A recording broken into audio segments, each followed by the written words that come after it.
within and outside Nigeria. It will also provide adequate record keeping to confirm the status of assets, whether interim, seized, or finally forfeited. Attorney General of the Federation, Abubakar Malami, said with this database, recovered assets can now more deliberately be built into the nation's annual budgets.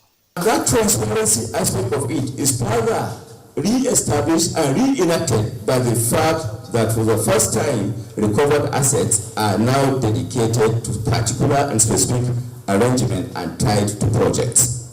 Because it is a multi-agency collaboration, about 15 heads of government organizations made commitments of cooperation at the launch. They range from the National Assembly, Revenue, Anti-Corruption, and security agencies. Prevent the looting of recovered assets as often the case in the past. Assist citizens, civil societies, organizations, and journalists, as well as general public to monitoring recovered assets and disposal of assets by virtue of the FOI Act. The database is located at the Ministry of Justice, but will be accessible to information seekers anywhere in the world. In Abuja, Femi Okeowo, NTA News. Let's talk flooding. Traditional rulers in Kebbi State are appealing for federal government's intervention as flood continues to disrupt social and economic activities in their domains. Emir of Gondu and Chairman Council of Chiefs Mohammed Ilyasu Bashir said the destruction is overwhelming and the state government cannot handle it alone. Musa Baba Aliyu will tell us more. Apart from more than 30 people that died as a result of the disaster, social and economic activities are almost at a standstill in most farming communities in Gwandu, Argungu, and Yauri Emirates. These farming communities, Makera, located in less than 2 kilometers from Benin Kebbi, the state capital, has been cut off as water has taken over the entire settlement. Namangoma is another community which experienced flood for the first time in its history. Houses, farmlands and food were either damaged or washed away by the ravaging flood. This is not a river and it has never been a waterway, but a rice plantation belonging to thousands of farmers producing rice in this community located in Dole Kaina in the local government area of Kebbi State. The whole plantation has been taken over by flood, thereby affecting the socio-economic well-being of farmers in the area. The village head said the community was expecting more than 1,000 bags of rice, with the current market price put at over 150 million naira. It is losses we are counting at the moment, not harvest, he laments. Supply of rice at the popular Bunza International Market has dropped at the moment. This is because farmers lost 90% of their produce to flooding. The rice has been destroyed by this flood. We can't get a single man that will produce even 5 bags by now. But before, 1,000 bags, 2,000, up to 3,000 bags, 5,000 bags of rice, one farmer can produce them. Emir of Gondu said the community's means of communications have been cut off as farmers in the state are in difficult times. What they are looking for is to get support. How these people to get accommodation, to get water to drink, to get food. These are the immediate things which are looking for. After that, when the flood started, they was drawing. Bridges are gone. How can we communicate with the other villages and the other areas? How can they salvage some of the little areas where they have wood food to bring? So it's a major task which we are facing. Information available to the Kebbi State government indicates that more water will be released from dams in the country, coupled with the large volume of water from Niger Republic, which will empty into River Niger. As such, the state government has directed traditional rulers to ensure that all communities around the riverbank are evacuated. From Gwandu, Musa Baba Aliyu, NTA News. Quite devastating there. Let's go on a break. We're back.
Thanks for staying tuned.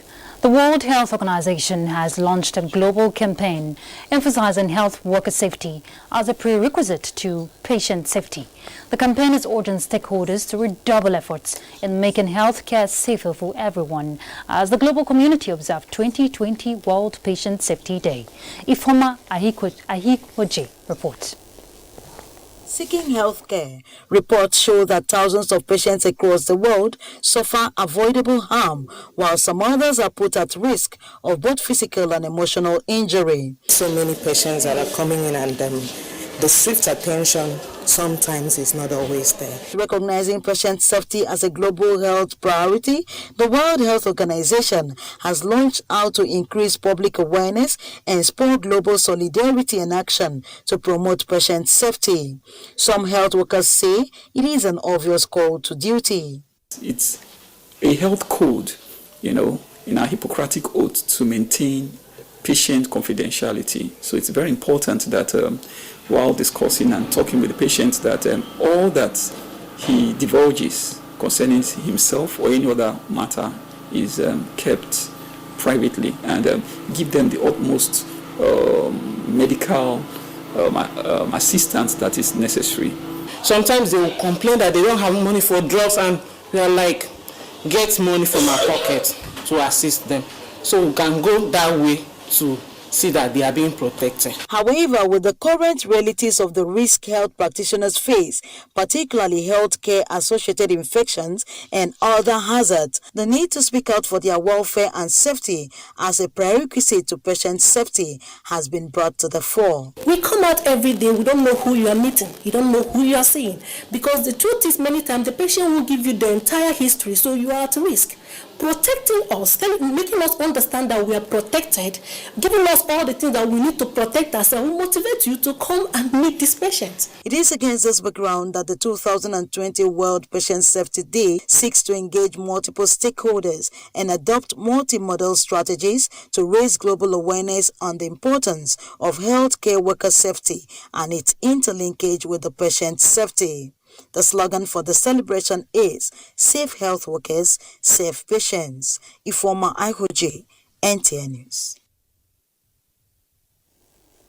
The World Health Organization says health workers account for 1 in 7 cases of coronavirus, while warning of alarming transmission across Europe. Joyce Ometu brings us the global update.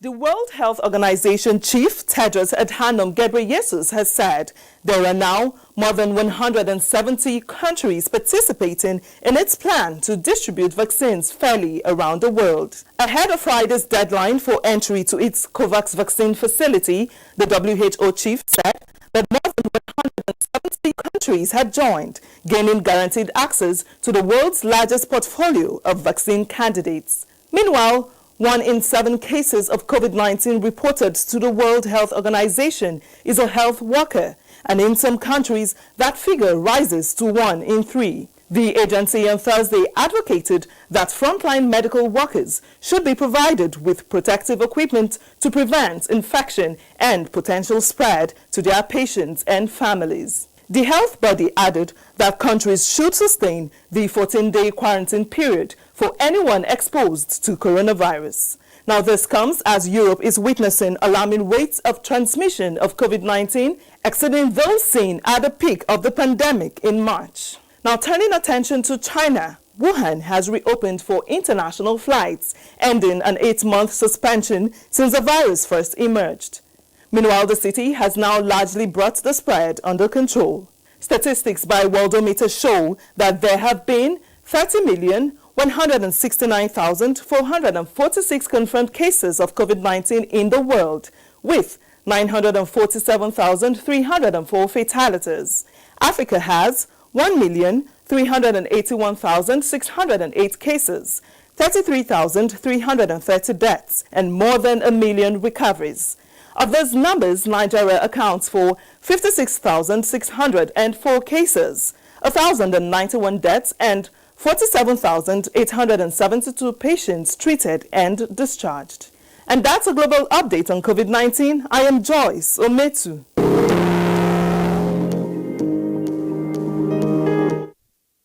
The Nigeria Center for Disease Control has warned against possible spread of COVID-19 during the Edo governorship election and consequently advocates additional polling units for crowd control and strict observance of COVID-19 protocols.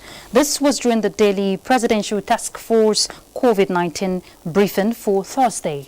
PTF Chairman and Secretary to the Government of the Federation, Boss Mustafa, said, though Nigeria is flattening the curve, there is requirement for more testing to detect COVID-19 cases. He disclosed that Nigeria's 60th Independence Anniversary celebration will be low-keyed as a result of the COVID-19 pandemic. This is a landmark celebration, and the programs will be unveiled by next week, Monday. This celebration is also significant because we are in the middle of a pandemic and we have to be very cautious with regards to the activities associated. It's going to be a low-key celebration. And like I said in my comments yesterday, which I believe substantially taken out of context, when we say it's going to be a one-year celebration, does not mean that every day there will be one celebrative event or the other. In the process, we will issue commemorative stamps and other memorabilia that will last a period of a year. All right, let's look at the Edo election. INEC officials, party agents and all the stakeholders early Thursday witnessed the distribution of sensitive materials to local government areas and polling units in Edo State. Ugochukwu Ona was at the CBN premises where the deployment took place. The process is being observed by security personnel and the press. So after now, we are moving the materials to the local governments, and from the local government, tomorrow, they will move to the racks. From the racks, early in the morning on Saturday, they will move to the polling units. And what we have done today is to ensure that it's a credible process. The agents of the other political parties could not be reached, while that of the PDP declined comments. First, they started with those areas which are far away from Benin, that is riverine areas, those areas that are a bit far, and then it will now trickle down to the areas within. And I can tell you that non-sensitive materials earlier left the state to local government areas a couple of weeks ago, and other aspects of the schedule of activities are ongoing, like the training of personnel, especially the training of registration area technical support groups, and of course the dispatch of other materials. Currently, the distribution of kits to observer groups is ongoing right here at the INEC headquarters.